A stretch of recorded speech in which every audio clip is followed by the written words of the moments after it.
बच्चों, the topic which I am going to discuss today is non aligned movement, गुट निरपेक्ष आंदोलन।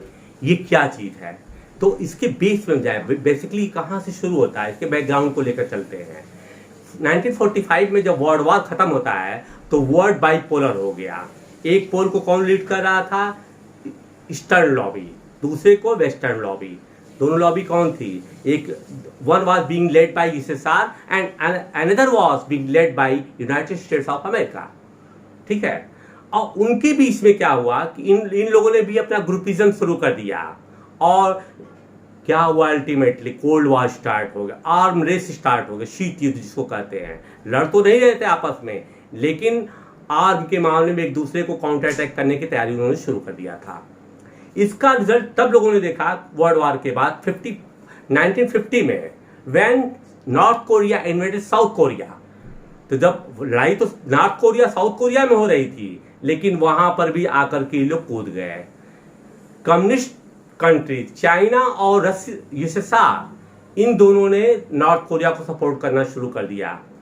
तब क्या अमेरिका भी क्यों चुप बैठा? वो भी आ गया साउथ कोरिया में, अपनी आर्मी के साथ इवन आ गया, उसकी आर्मी भी वहाँ आ गई थी। अल्टीमेटली 1953 में माना कि वॉर जो है अनडिसाइडेड रहा और सीज फायर हो गया। कुछ वहाँ पर काफ़ी नुकसान के बाद वहाँ पर कुछ होना जाना नहीं था। अल्टीमेटली क्या, वॉर खत्म हो गया। ठीक है। अब उसकी चर्चा हमको नहीं करना है। तो वर्ल्ड के जो अलग कंट्री, जो अफ्रीका एशिया, जो कि पुअर और डेवलपिंग कंट्री से गरीब, जिसको थर्ड वर्ल्ड का इस्तेमाल किया गया है कि ये थर्ड वर्ल्ड है ना, उन लोगों ने सोचना शुरू किया कि अगर अल्टीमेटली कभी इस तरह के वार फिर से हो गए तो ये दोनों जो ग्रुप है शामिल हो जाएंगे।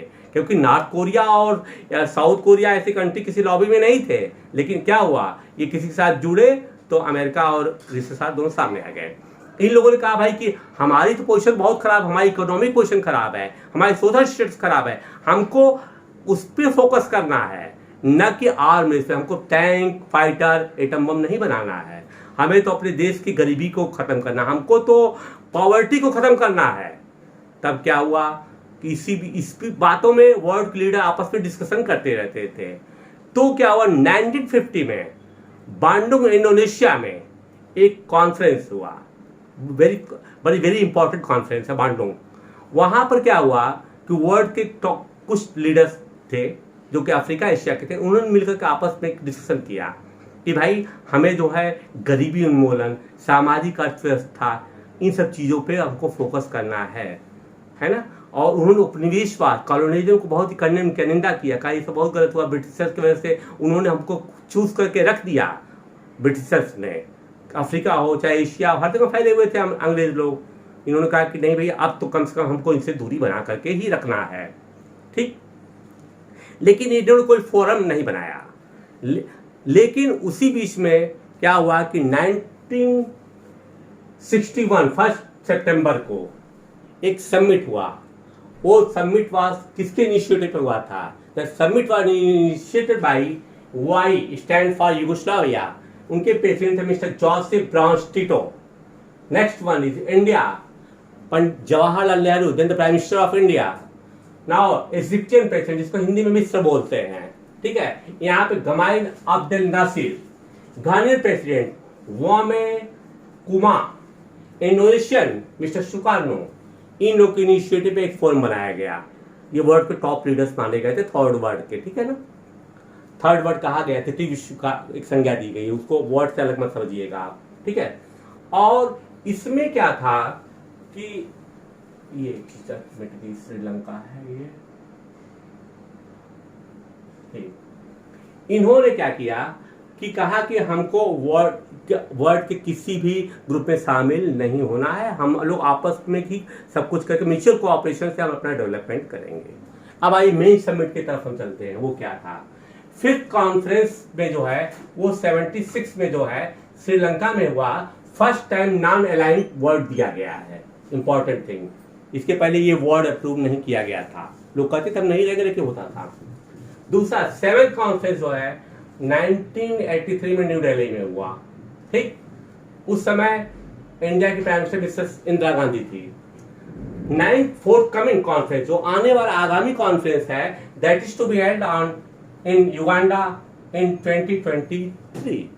ओके, अब इसका हेडक्वार्टर क्या था? दैट इज हेडक्वार्टर जो था, मुख्यालय सेंट्रल जकार्ता इंडोनेशिया में था। और ये जब सबमिट हुआ था उसको फर्स्ट टाइम जो सेक्रेटरी जनरल थे मिस्टर मार्शल टिटो थे, जोसेफ ब्राउन टिटो को मार्शल टिटो भी कहा था, इसी से फेमस थे वो ज्यादा। अब क्या था, नेक्स्ट पे आइए। यहाँ पर इंपॉर्टेंट क्या है कि 1979 जब 6 कॉन्फ्रेंस होता है हवाना में, क्यूबा, तो वहां पर क्यूबियन प्रेसिडेंट मिस्टर फिडेल कैस्ट्रो ने एक डिक्लेरेशन दिया। वो डिक्लेरेशन क्या था? The national independence, sovereignty, territorial integrity and security of NAM countries.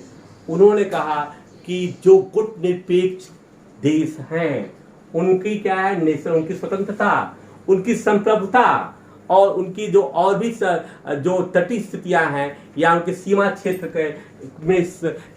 के अंदर जो है एकता और साथ ही साथ उनकी सुरक्षा, यही हमारा मोटो, यही हमारा उद्देश्य है NAM का। ठीक, अब क्या है, लेकिन अब ये तो हमने पहले बता दिया आपको, cold war, bipolar became the Elder. इसका जो है इंपॉर्टेंस बाद में खत्म होने लगा, इसलिए खत्म होने लगा कि जब यूएसएसआर का डिसइंटीग्रेशन हो गया 1991 में, तब क्या था, वर्ल्ड मल्टीपोलर हो गया। जब सोवियत संघ टूट गया तो मल्टीपोलर हो गया, कोई सोवियत संघ लीड नहीं कर रहा था, किसी को कोल्ड वॉर खत्म हो चुका था, तब इसका इंपॉर्टेंस अपने आप खत्म होना शुरू हो गया। ठीक है ना। अब इस समय इसके करंट चेयरमैन कौन है? वो है अज़रबैजान प्रेसिडेंट मिस्टर इल्हाम अलीविया। ठीक, अब एक और इम्पोर्टेंट है कि summit held every 3 years and attended by the foreign ministers. माना कि हेड ऑफ द स्टेट भी जा सकते हैं, बट बेसिकली क्या होता है कि वो अपने फॉरेन मिनिस्टर्स को, एक्सटर्नल अफेयर्स मिनिस्टर्स को ही वहां पर भेजा जाता है, और हर 3 साल में ये समिट होती है।